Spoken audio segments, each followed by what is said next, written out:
Ladies and gentlemen, now hosting the RizzoCast, put your hands together for Steven Risotto!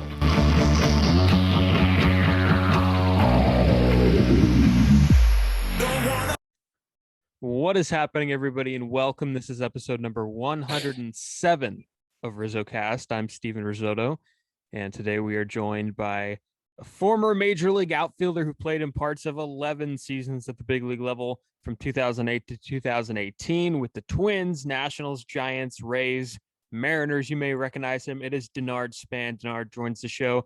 Welcome. How you doing? And good morning. I appreciate you having me, man, and all is well down here in Tampa, Florida, and just living the dream, man. I have two little ones and one on the way, so just enjoying life and enjoying retirement. That's awesome, and congrats on the one on the way. Should be a handful there with three of them. So are you ready for that? We are not ready for that, actually. We definitely are working on zone defenses, and we will just take it one day at a time and figure it out like everybody, like every other parent does. Yeah, the man-on-man defense just goes completely out the window at that point. It is, but we'll figure it out. Yeah, congrats on that. And congrats on your foundation. The Denard Span Foundation is doing wonders for people in the Tampa area and people everywhere. I know that you focus a lot on single parents kind of working their way through and single kids of single parents. So tell me how you got the foundation started and kind of what you guys do over there. Well, I grew up in a single mother home. It was myself, my older brother, and of course my mom. But from the age of 3 up until I think 14, my mom got remarried, and I just remember vividly, what it was like, growing up in those conditions, and just the difficulties, the challenges of only having one parent in the household. And once I got to the big leagues, I kind of just told myself that, I wanted to be able to give back. And what better way to give back from something that I experienced. So it started to where it says internet connections unstable. But anyway, yeah, it just transformed to what it is now. And now, we are, opening up a lot of doors for a lot of families here in this Tampa Bay area. By giving them and blessing them with transportation, which is obviously super important to a household, and so we're growing, but we're doing really good and great things down here in Florida. And one thing that I saw on your website that's coming soon, it's called the Span Fans. And tell me a little bit about this. I saw that it's coming soon. So, starting to hype that up a little bit. Tell us about the Span Fans and what that is and what that's going to do for a lot of kids. Yeah. So once a month, what we do is we invite a family and to a Rays game, and we have them come into a suite, and I share my testimony with them. Share with them the things that I had to go through as a kid, and just try to inspire them really, and give them a first class experience where that hopes that it just encourages them to want to keep pushing. This is both for the parents and the kids, and actually this started during my time with the Washington Nationals. I would do this once a month, bring out a group, and once again just do the same thing, and just try to give them a once in a lifetime experience in hopes that they most kids are visual, right? And so just give them an opportunity to see that being a major league athlete or anything is possible. Yeah, there's one thing that I've noticed. I mean, there's a lot of players who don't really use their platform to give back. You did, despite having maybe not the flashiest of baseball names nationally. Mm-hmm. What would you do? Or I guess what would you tell one of the superstars or a few of the superstars in today's game that are kind of staying quiet right now, maybe early in their career, with a chance to give back? What would you tell them, the ones that are kind of staying back a little bit? I would tell them to take advantage of their platform to some capacity. they got to where they are not by themselves. They needed somebody's help. Whether it was their parents, coach. I'm sure they had to overcome something. So I would tell them to once again just use their platform, and as well as because baseball is not going to you're not going to play baseball for your entire life. When you're in the game of baseball, you feel that way, but there's so much more life after the game of baseball. And I think that, in my opinion, God put us on this earth to be more than ball players. And so, and also, he put us on this earth to reach out and help others. So what better way to use your platform that God has given you to be able to reach, the pinnacle of stages, to be able to shed positivity and light, just to this country. We all know that there's a lot of evil things going on in these days. So if more people could spread positivity, I think the world would be a better place. Now, about a month and a half ago, you let off a few really important tweets that I wanted to highlight here. You were on a plane, I noticed, and you saw a statistic that popped up on ESPN. Yeah. And it had the breakdown of African American players in baseball, and it was at 7.2%. And you tweeted and said that we could do a lot better than 7.2%. And then you also said that you went on to say that until the 7.2% rises significantly, baseball will continue to be in the shadows of football and basketball. Don't get me wrong, baseball is already great, but it could be greater. So tell me, can you expand on that? Because I know that there's a lot of work going on right now. The Players Alliance is doing great wonders in the inner cities, making gloves, bats, equipment. I mean, it's just so all expensive. So how do we change that? How is that something that gets changed? I really don't have the $1 million answer to that question. It's something that has been going on for some time. It was prevalent when I was playing early in my career. I think that's when the numbers really began to spike downwardly as far as the numbers going down with African Americans in the game of baseball. But I don't know. I just look back from my childhood when I was a kid watching the game of baseball. As a young Black kid, cutting on the TV and watching the game and seeing all of my favorite players that looked like me. They weren't Latin. They were African American. And I feel like at that, back in the mid 90s, I feel like the game of baseball was at its pinnacle and at its height. You look at the Ken Griffey Jr.'s, the Kenny Loftons, like the Frank Thomases. These are guys that had like their own signature shoe. When people looked at baseball, they looked at it like baseball players were more popular than football players and basketball players back in those days. And so I look at, how the game has transitioned to what it is now. I'm bold enough to say I think the direct correlation is because the game is not evenly distributed among races like how it used to be. You look at football and basketball, those are the two sports that you put on SportsCenter or ESPN. They talk about those sports year round. They don't talk about baseball anymore. They don't talk about even hockey anymore. It's baseball. I mean, it's football and basketball. And, I look at, the numbers as far as, race, African Americans, in that sport. And, this is biased, hopefully this doesn't ruffle feathers, but I truly believe the African American race,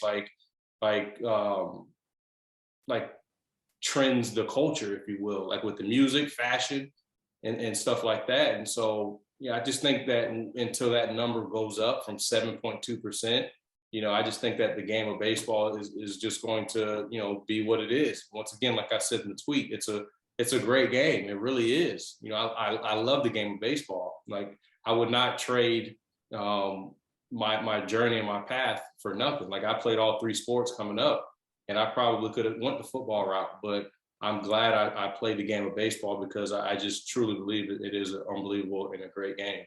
But I think that until those numbers change, it's going to be in the shadows. And if the game of baseball is okay with that, then who cares, really? Were there teams that you played on where you were the only Black player on the team? Yeah, for sure. for sure. I'm trying to think. Yeah, I mean, coming up in the minor leagues for sure. A couple of my major league teams, yes. And if I wasn't by myself, it was maybe one other black guy on the team, black player on the team. So, I mean, you got to the point where you kind of get used to it. But once again, as a kid in the early '90s, mid '90s, I mean, I don't know the numbers off the top of my head, but from talking to like a lot of my old coaches, here's a Giant legend, Sean Dunston Jr. Talking to him, not junior, senior, talking to him, and just telling me, he would tell me all the time just how the game was different. And, there was just more black players. And so, yeah. Yeah. And you brought up a good point about how baseball's not really being talked about. I was just mentioning this to someone else, someone else mentioned this to me. If you go on ESPN's website, there's times where, you have the drop down menu of NBA, NFL, and sometimes baseball's not even up there. Like when PGA is going on, PGA Crazy. Golf's there, and baseball's in the drop down menu, like the 3 dots where you have to go Crazy. find the other stuff, like next to like Olympics, and so it's kind of. I mean, and the reason being is because, I mean, it's about ratings, right? And it's about viewership. And, ESPN is they cover all sports, and they're going to cover the sports that make them the most money. And, baseball, we're not getting that. So, I think we just got to find a way to, tap into the African-American market and try to, get our community, the black community, back into the game of baseball, because once again, when I was a kid, like baseball was a real thing in our community, and now it's non-existent, and so we got to figure that out. Yeah, absolutely. Let's get into your career a little bit. You mentioned you played football in high school, played basketball as well. When did baseball kind of become prominent? When did that become the prominent sport? Like, I'm good at this. I know I could, go really far with this talent. What point was that, and how did you kind of fall in love with the game? Well, I fell in love with the game when I was a little kid, to be honest with you. But I would say baseball, and I started playing baseball at the age of 5. But I probably say my 11th grade year, junior year, that was when it was evident that baseball was going to be my career path. We had just won the state championship my junior year. And that summer, I went on a lot of different showcases and performed really well. I ended up making the junior USA team and traveled to Cuba to play. And so after that summer, it was like, okay, like baseball is number one, because before that, football was number one in my eyes. Yeah, and you were the 30th pick by the Twins in 2002, 30th overall pick by the 20th Twins. pick. 20th. I have that written down. I don't know why I saw 30th. Yeah, it says 20th on my screen. I don't know why. Okay, 20th. Yeah, 20th overall pick by the Twins in 2002 out of high school. Don't sell yourself short. Yeah. It's a on this show, I like to always ask people what they did where they were when they found out they were drafted. And of course, 2002 is before the times when, not to date you or anything, but it was before the times where you could go on MLB Network and, you're there in Secaucus and, you're taking pictures with the commissioner. It wasn't that at all. So tell me how you found out. No, and you're not dating me. It's this gray in my hair that's dating me. Well, I was born in 2002, so that might date. Okay, now you're dating me. Now you're dating me. It's official. Choosing violence. Yeah. So like you said, in 2002, there was no live telecast of the draft. The internet was like, I don't say the internet was new, but it was fairly new, but it was all done on the internet. Like it was, and like each pick was going in like 1 minute or so. And so I remember just being at home. It was of course, myself, my mom, and my older brother. And we were there. And then we got the phone call from the Minnesota Twins, and that was it. We shared a intimate dream come true moment as a family, and we hugged, cried, and all that good stuff. And but yeah, it was low key. I think we might have had some local news stations at the house, but that's about it. Yeah, and I was looking at those Twins teams that you played on, and you had a chance to play on some really good teams that had some nice names. Joe Mauer, Michael Kadire, Justin Morneau, J.J. Hardy, Jason Kubel, Delman Young. These are all great names. Was there a feeling that some of those teams maybe should have gone a little bit further than they actually did? Yeah, I think so. I mean, I never, looking back on it, being honest, we had really good talent, and definitely should have made a little bit noise, maybe one or two of those years. But I still feel like, looking back, we were probably missing a piece or two to win it all. You know what I mean? I didn't think we had enough, to win it all. But yeah, we definitely had a lot of talent on our team, and it was fun, man. I was at the beginning stages of my career, and I was having the time of my life. And you were there when they opened Target Field, and I guess when we name off some of the great ballparks in baseball, that one usually doesn't come straight to mind. But from the people that I know that have been there, they say it's a beautiful ballpark, and it's kind of overshadowed a little bit. Not the most popular part of the country in terms of baseball. Everybody thinks of Chicago and San Francisco and Boston.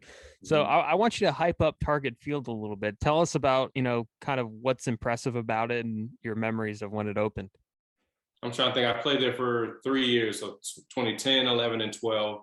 I mean, we went from the old Metrodome to that stadium. So obviously you're too young to have been to the Metrodome, but for maybe listeners that have played there, they could relate to this as far as just the amenities and the facility. Was not state of the art at the Metrodome. We didn't have a weight room. The weight room was like in the storage area, if you will, and we didn't have our own cage. Like, both teams had to share a cage and a weight room that was like a makeshift weight room. Our clubhouse was not nice. We had to share our home clubhouse. Like, my locker was next to my first base coach. So like, you don't see that in today's facilities and stuff like that.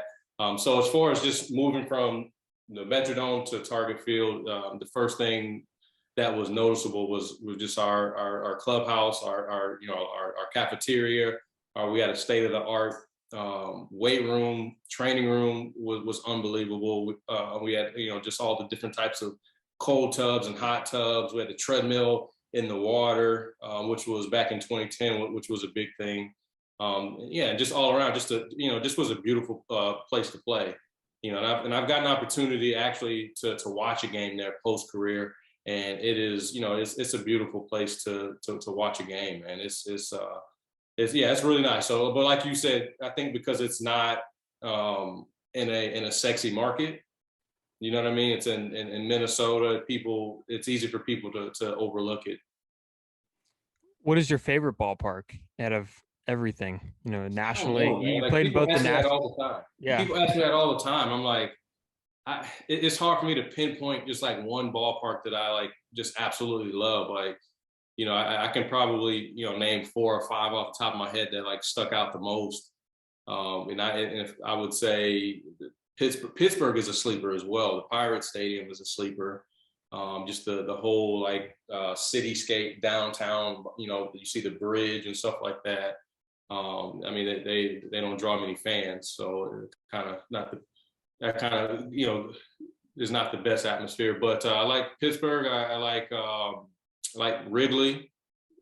Of course, Giant Stadium, which was the old AT&T. What's it called now? Oracle Park. Oracle Park. I mean, I love going to New York as well and playing the Yankees. And the last one I would say is maybe Anaheim. Yeah. You're in the big leagues. Can't complain. All the exactly. venues. A better question would have been like, what are like my top worst stadiums, probably. Okay, yeah. Where's the top worst stadiums? Oakland, Tampa, and this is home for me. Toronto. So like the domes. You don't like the domes? Most of the domes are not. Yeah, they're not great. I was gonna say, I don't know, Cincinnati sticks out too. Yeah. I would say those four right there. So we know we just pissed off like two. No, you're good. So leadoff, you hit in the leadoff spot quite a bit in your career, and it was something that a lot of baseball people regarded you as one of the best leadoff hitters in baseball. I guess pertaining to that specific spot in the batting order. Is there a skill to it? Is there a skill to being a good leadoff hitter? Yeah, I would say so. I would say so. A lot of it is just being like selfless. As a leadoff hitter, like you got to put your team first a lot of the times. I've spoken on this before on other interviews as far as, my first at bat of a game was always for my team. I was up there not trying to get, obviously the object's always to try to get a hit, but I was trying to see as many pitches as possible.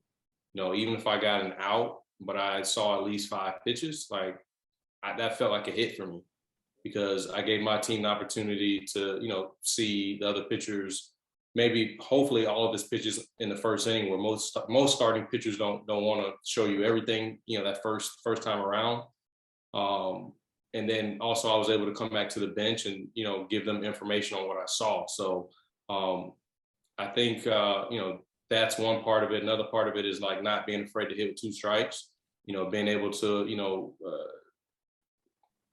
put the bat on the ball, and just be okay with, scoring runs. Like that's your job. My job is to get on base and score runs, and which is a dying breed in today's game, but we ain't gonna go there. Yeah, and I guess now you're seeing a lot of leadoff hitters that are basically able to hit anywhere else in the lineup. Like I know here in San Francisco, last year when the Giants had a few guys out, Darren Ruff was hitting leadoff, and there's a bit of a different style. He's a power guy, obviously, but Gabe Kapler's reasoning was, Darren Ruff puts up good at bats. He sees pitches. What do you think about that trend of the leadoff hitter kind of going away from? Our managers kind of going away from putting the speed guy who gets on base, who could steal a base, and moving it into kind of like a, just another spot in the order, like, a spot in the middle of the lineup. Yeah, like I agree with, and the Giants are the only team that does that. A lot of other teams do that where they put a guy that normally is probably a 5 or 6 hole hitter, but they put him leadoff. And the reason being is because, like what you just said, they have good at bats, they see a lot of pitches. Like that's one of the many traits of a leadoff hitter. You know what I mean? But to me, the other trait is once you get on base, once Darren Ruff walks, how many hits is it going to take for him to score? Whoever's hitting behind him, if they hit a double, he's at third. Where the traditional leadoff hitter, you hit a double, he's scoring from first.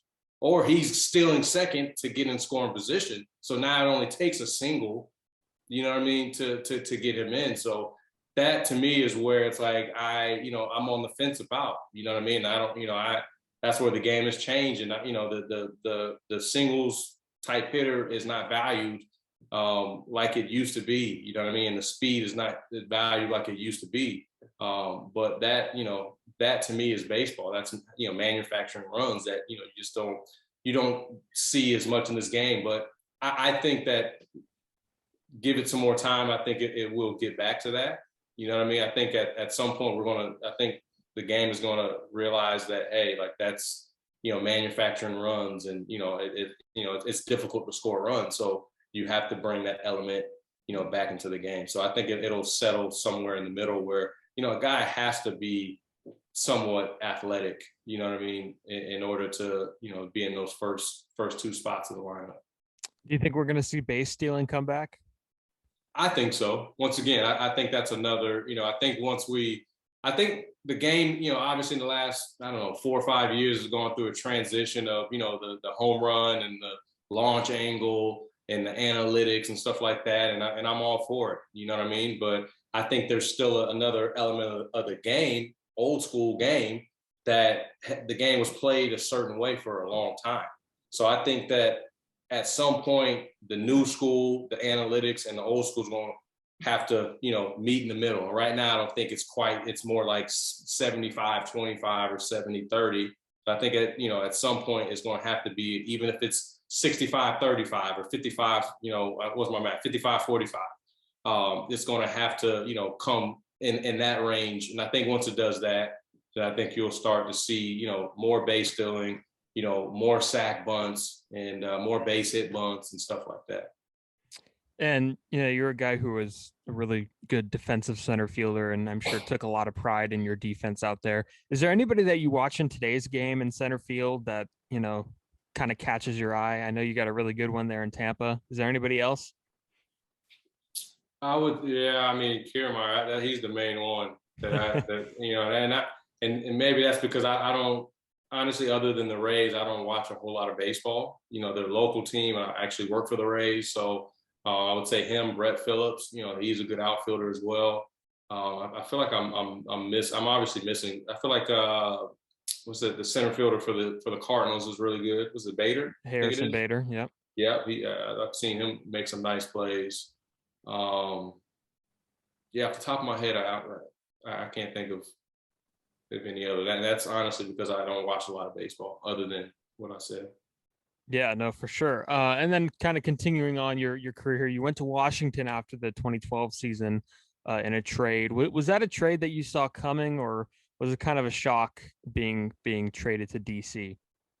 No, what's funny, most people like you, I didn't know I was going to get traded. Like the year before in 2011, I believe it was, there were rumors of, the Twins starting to shop me a little bit, or maybe the National, it was either that or the Nats were very, super or very interested in me. So it was some rumors the year before. It didn't happen. I think the following year, Ben Revere he emerged on the scene, and he was younger, making pre-arb guy, making league minimum. So I after 2012 season, I kind of felt like something was going to happen, but until it does, you really don't know what to do. So it was still a shock, even though I kind of I felt like something was going to happen at some point. But yeah, and then the Twins traded me, and they ended up trading Ben Revere as well. So it was a crazy offseason that year. Yeah, now they have another guy that could go get him. Oh, Buxton! How forget Buxton? How forget him? No, yeah. Yeah, I would say Kiermaier and Buxton might be in my opinion, unless I'm forgetting somebody else, but those might be the two best defensive center fielders in the game. Yeah, it just came to my mind too. Yeah, what am I thinking? Yeah, if he's healthy, he's one of the best players in the American League for sure. He might be one of the best players in the game. Yeah. If he's healthy, come on. Yeah, and I know the Twins are kind of reducing his workload a little bit. He's playing, I think he's getting every third day off. Which is interesting, and maybe that goes away if they're in the hunt in September or whatnot. And one guy, another great talent in the game that you got to play with in DC is Bryce Harper, and he was still young Bryce Harper at the time. Yep. And I think he was very, everybody kind of used the term overrated at first. Now I think he's underrated. Now everybody's kind of looking at the flashy talent with Acuna and Soto and Tatis, and Bryce has kind of gone under the radar a little bit. What was it like kind of getting to know him and playing with him for a few years and seeing his competitive edge, I guess, up close and personal? Yeah, when I played with him, he was very young. I think he might have been 20, 21, or maybe 20 or 21. And you no doubt saw the talent. He was, heads over heels, way better than, majority of us on that team that were grown men. And, it was amazing just to see at the age of 20, 21, where most of us were in low A at that age, just to see the things that he was doing. So, just from a physical standpoint, he was no doubt a big leaguer and an elite one. At a young age, the only thing I saw was, mentally, he quite wasn't ready yet. You know what I mean? But, it's been, awesome to see, over the last 4 or 5 years, how he's matured. And like you said, people almost don't even talk about him now. And a lot of it, I think, too, is that he's just going out there and taking care of business. You know what I mean? He's going out there playing the game hard, and I think he's matured. He's kind of considered like an old head now. I think he's pushing 30 now, or 29, 30 years old. And, you got these young bucks, the Sotos and the Acuñas that are 22, 23 that, are obviously good, but they're flashy as well. And I think Bryce isn't as flashy as he used to be because he's gotten older. He's a family man now, has, wife and kids. And he's I always say this, I'm going to be able to tell my kids and my grandkids that I played with him. That's awesome. Yeah. And then I guess two other guys that you played with that we're going to be comparing. We're going to be comparing these next two guys a lot with each other as the Hall of Fame talk kind of gets closer. Joe Mauer and Buster Posey. You played with Mauer, of course, in Minnesota, and Posey once you got to San Francisco. And they kind of seem like very similar personalities, the quiet leader type of thing. Yeah. What kind of separates those guys from the rest in a big league clubhouse? I think the game comes like at a different speed to them than most other people. Like watching, I played with Joe longer than I did with Buster, but like you said, very similar. And Joe was like just always like even keel. You never saw his blood pressure rise. No matter what the magnitude of the game or the situation, he was just gifted. Like God just, when God made him, like God sprinkled a little extra on both of those guys, and you could just tell it. Like it just came so easy, and Buster as well. Like there were guys that both worked hard, but like they weren't like overachieving hard workers. But they obviously got the most out of their ability and talent. But I just feel like the game is just slower for them, and just watching them, play on a day in and day out basis, like it was evident that they were on a different level. And like you said, like those are probably the two guys that I played with that made me that reminded me of each other. When I was around them, just like you say, really quiet, not flashy, didn't like the spotlight, and just good teammates, good people, and just really selfless. And during your time in San Francisco, a lot of people remember you. You had a few splash hits that went into McCovey Cove. I think there's like 93 or 94 of them at this point. But I think I got to be at least responsible for at least like 6 or 7 of those, probably. Yeah, you hit a lot. Yeah. I think it was like 5 of them or something. I have to double check that. But I mean, and Barry Bonds has like 35 of them. I know Pablo Sandoval's maybe in the, low teens, I think. And then Belt's got a few of them, Crawford. But I mean, when you make contact with the ball in San Francisco and you hit it well out to right, like, do you know that it's going in there, or do you have to like look at the screen after you get back to the dugout? You look at the scoreboard and you see it's floating in there. What is kind of the feeling of hitting a splash hit in San Francisco? Yeah, I mean, I think for me at least, when I was hitting, I never thought about that. I didn't, never thought like, oh, when I hit that, like when I hit a certain pitch, like, oh, like that's going in the water. I never thought about that. I think, the more I was there, or the more, home runs I hit, which it was not a lot, but I think, I would start to, have a good feeling for when I, really got into one. So I wasn't surprised when, certain balls that I hit got into the water. But yeah, it was definitely nothing that I thought about. Most times I didn't know I, got it into the McCovey Cove until I saw the replay. Yeah, I'm looking at it now. You hit splash hit 70, 71, 74, 75, 78. So, I mean, that's 5 of them for you. So, I mean, and then 2 of them. Yeah, that's pretty solid showing right there. And I guess another thing is, a lot of people remember you for making that catch to save Matt Moore's, what would have been the Matt Moore no hitter. What do you remember from that night in LA? Because I know a lot of Giants fans listen, so that's why I'm kind of going Giants heavy here. What do you remember from that sliding catch there in Dodger Stadium? I thought for sure when I made that catch that there was no way that he was not going to get a no hitter. There's always a play. Yeah, I was like, this is the play. Like when I made it, like I was pumped up for him. You know what I mean? Like, I've seen it so many other times where Gregor Blanco, you know what I mean? And so many other players, like you said, make a play, an extraordinary play for their pitcher. And it's almost one of those plays where it's like, something different is happening in the ballpark. Something special is about to happen. And he just came up, I think it was one out short, 1 or 2 out short. But I just remember, Matt Moore just dealing that night. He was, everything from my point of view in center field. He had the Dodgers off balance. He had his changeup going. I think he even had his little slider cutter going. And his fastball was on point, pinpoint, hitting his spots. So, he just had everything firing on all cylinders that night. Yeah, that Giants team, if the division series goes back to Chicago with Cueto on the mound, I think we're looking at a little bit of a different outcome. Not to ruin the Cubs' magical year that year, but you know what I'm saying. If we go back for a game 5, I think we win that. I just remember I've told this to a lot of people as well. Like, I observed body language. We went down 0-2 to them. The first 2 games were at Wrigley. They beat us. We came in back home to San Francisco for game 3.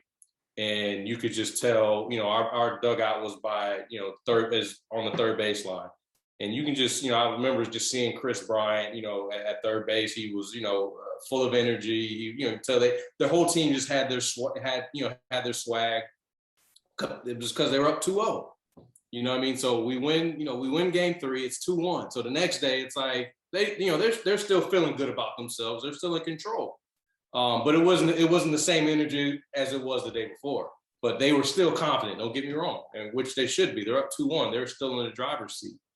And so I remember, I don't remember all my mind is I don't have the best memory, but I do remember, us coming back and we were ahead going into the top of the 9th, right?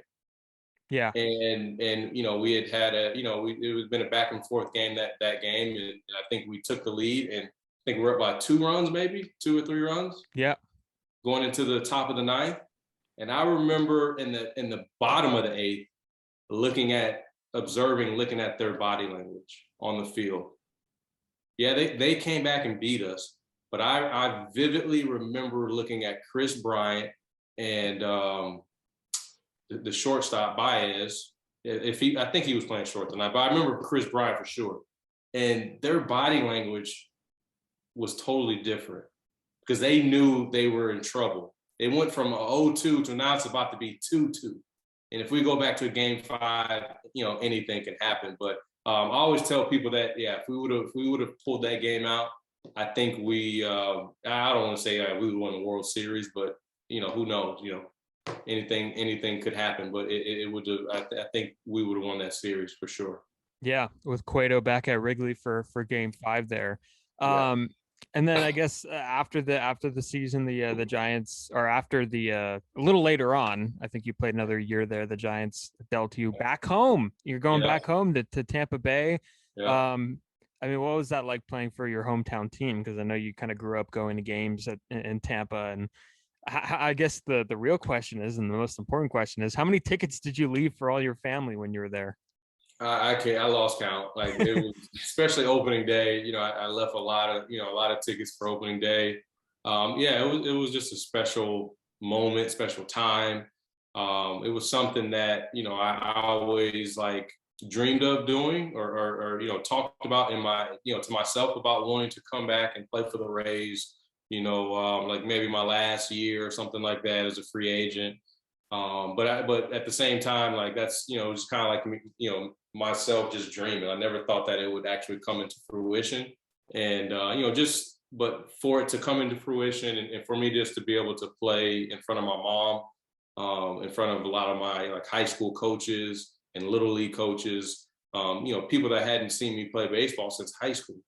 You know what I mean? Got an opportunity to come see me play. So it was a dream come true to be able to play in my home city. Did you have to pay for those tickets? Do players pay for those tickets that they do now? Now I can't remember. I know at one point you didn't have to, like early in my career. Mm-hmm. And then it got to a point where you had to pay the tax on it. So I think, yeah, I had to pay like the tax on the ticket or something like that. So yes, I did have to pay a portion of it. Yeah, that's a lot of tickets. And last thing here before we wrap up, you mentioned you work for the Rays, special assistant in baseball operations. What's it like seeing now the front office side of things? It's totally different, but it's I like it though. I like it, man, because I get an opportunity just to see, you know, how decisions are made. I get an opportunity just to, like, you know, dig deeper into the game of baseball. You know, things that I didn't think of while I was on the field playing. You know, there's people behind the scenes that are working hard to you know, make sure that, you know, that team or the organization is put in the best possible position to be successful. So more than anything, it's made me appreciate, you know, the non-players more than, you know, I did when I was playing. But yeah, it's been cool, man. It's been a good experience so far. Denard, I really appreciate you coming on. This was a lot of fun. We got a lot of information, and it was a pleasure having you on the show, man. No problem, man. I appreciate you having me, and yeah, man, good luck. And yeah, I thought you did a great job. So keep it up. Thank you. I appreciate that. And you guys could follow Denard on Twitter at @thisisdspan. And then, of course, his foundation as well is on Twitter as well, at DSpan Foundation. And then you could check it out on DenardSpanFoundation.org. And then the podcast, you could find it on Instagram and Twitter at RizzoCast. And then wherever you find your podcasts, Spotify, Apple Podcasts, YouTube, all that good stuff. And see you next time.